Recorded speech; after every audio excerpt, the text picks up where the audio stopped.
Okay, so this is going to be another in my series of videos on N-scale tips. And I've got a locomotive that's actually coming down right now. It's the green Burlington Northern locomotive right here, that every time it got to this point right here on the layout, it would derail. It would hit the switch, and it's a switch right here, and it would hit this switch and it would derail.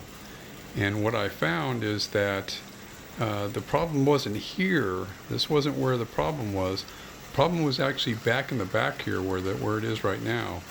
And what was happening is the locomotive was hitting a joint in the track, and it was actually causing it to microscopically almost jump, and it would cause the back wheels to the back drive wheels, one set of three, the back wheel drive, to skew at an angle and actually fall off the track. And when it got around to this point in the track, it would derail. And the way that I fix that, I'm going to show you in my workshop here in a second. So hang on, and we'll get over to my workshop and I'll show you what I did. Okay, so we're in my workshop now, and what you want to do is first thing you want to do is take the connectors off of the rails, and using a pair of dikes is by far the easiest way to do this, instead of using that blue thing that KATO sent you. And so you just take off the connectors off of each of your tracks. And I'm in the process of doing this on all my track now that I've actually figured out how to fix this. And once you do that, you take each track and you take a little file. And what you want to do is just file the ends of the track at about a 45-degree angle on each track.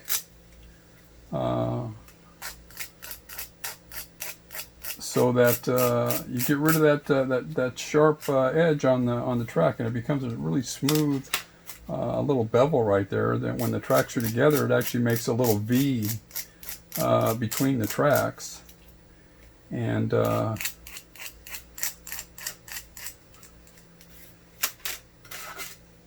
when the train goes over it, instead of running into what's basically almost like a wall that it has to climb over, the wheels have to climb over when it gets to the track, to these joints. Instead, you've got a little depression right there and a little V, and the wheels roll right across it, just smooth as silk. So so we'll put a couple pieces of this track back together now that I've got them filed down. And if you've used KATO Track in the past, I'm sure that you've noticed that when you put two pieces of track together, they don't always line up perfectly, vertically. They line up horizontally perfectly. I mean, there's no problem this way. Whatever the problem is this way, especially if you're going up and down hills or something like that. When you do the filing, and you run your finger across here, it's smooth as silk. I mean, there's no bump there. There's nothing there that's going to interfere with the train going across that joint.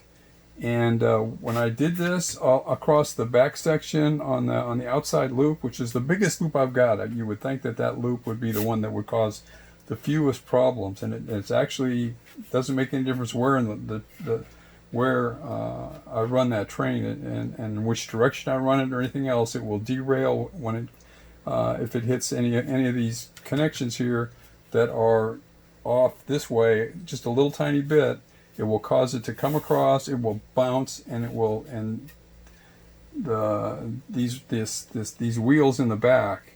It's always the back. I don't know why. Whether you're running forward or in reverse, doesn't make any difference. The second set of wheels that goes across the track, when it hits that little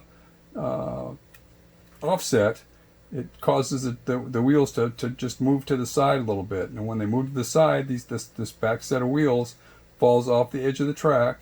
So instead of running on the track, it's running. The track is running instead of running on the wheel. it's running on between the wheel and the carriage. And when it does that, when it gets that around to the switch, then it tries to go in the wrong direction. It goes down the other side of the switch instead of the side of the switch that everything else is going down, and that causes a short and a derailment, and the train, all the train stop. Since I've done this with all the rails on the back where I knew that was happening, I narrowed it down to somewhere along the back wall. I couldn't figure out where, because every single one of them was fairly ragged on the joint right there. So once I did that on all of these rails, that loco has not derailed since. It's actually amazing, the difference that made. So just something to let you know what's going on here. As I learn more things about KATO Track and N-scale locomotives and boxcars and whatnot, I'll make more videos. But this is something I found out just a couple days ago, and it was driving me crazy trying to figure out why that one locomotive was always derailing on my layout at that one point all the time. It's just really strange. So thanks for watching. Make sure that you subscribe to the channel. Click the little bell so that you know that when there's new content. And please subscribe. So thanks a lot, and I'll talk to y'all later.